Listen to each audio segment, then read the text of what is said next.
एक बार की बात है सेठ जी, अयोध्या की जब लीला हो रही थी, राम राज्य की स्थापना हो गई, तो राम जी में और सीता जी में कुछ आपस में परिहास हुआ। सिंहासन पर दोनों बैठे हैं और राम जी कहते हैं हनुमान मेरा प्रिय भक्त है, सीता जी कहती है आपसे ज्यादा हनुमान हमको चाहता है, मेरा प्रिय भक्त है।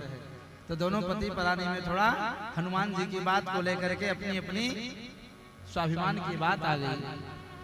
राम जी कहते नहीं हनुमान मुझको ज्यादा चाहता है, सीता जी कहते नहीं हनुमान जी मुझको ज्यादा चाहते हैं, मेरी भक्ति ज्यादा करते हैं। तो आपस में सीता राम जी ने कहा यदि ऐसी बात है तो क्यों ना हम लोग परीक्षा ले लें कि हनुमान जी किसको ज्यादा मानते हैं, समझ रहे ना। तो हनुमान जी किसको ज्यादा मानते इसके लिए परीक्षा लेने की सोची है सीता राम जी ने। अब परीक्षा कैसे लिया जाए, तो ये हुआ बात आपस में दोनों में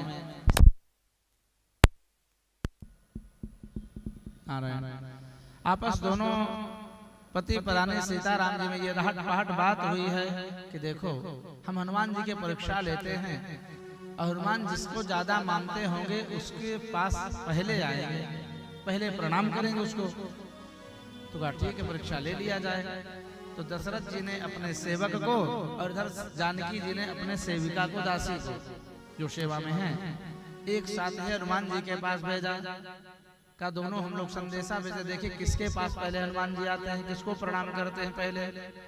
एक ही क्षण एक ही काल में दशरथ जी का सेवक और इनका राम जी का सेवक और सीता जी की सेविका दासी हनुमान जी के पास पहुंचे। हनुमान जी राम राम जप रहे हैं। कहा तो शीघ्र आपको राम जी बुलाए हैं। उधर जानकी जी की सेविका ने कहा कि आपको सिया मैया ने बुलाया है। हनुमान जी आश्चर्य में पड़ गए कि दोनों एक साथ बुलाए, क्या कारण है भाई। एक बुलाते तो एक के पास दोनों ही रहते हैं, एक से ही काम पूर्ति हो जाती, लेकिन एक साथ दोनों के सेवक सेविका अलग अलग आए हैं। हनुमान जी के मन में कुछ विचार आया, कोई विशेष बात तो नहीं है। अब ज्ञान नाम अग्रगण्यम ये कहे गए हैं सज्जनों, ज्ञानियों में सर्वश्रेष्ठ हैं ये, साक्षात महारुद्र विश्वनाथ हैं ये सज्जनों। जब हनुमान जी आ रहे हैं, सीता राम जी सिंहासन पर विराजमान हैं। अब सीता जी और राम जी आपस में मुस्कुराते हुए, देख लेना हमको प्रणाम करेंगे, नहीं नहीं देख लेना हमको प्रणाम करेंगे, मुझको ज्यादा नहीं मुझको ज्यादा चाहते हैं। अब हनुमान जी आए तो दोनों के बीच में लेट करके एक एक हाथ दोनों के चरणों में रख दिया।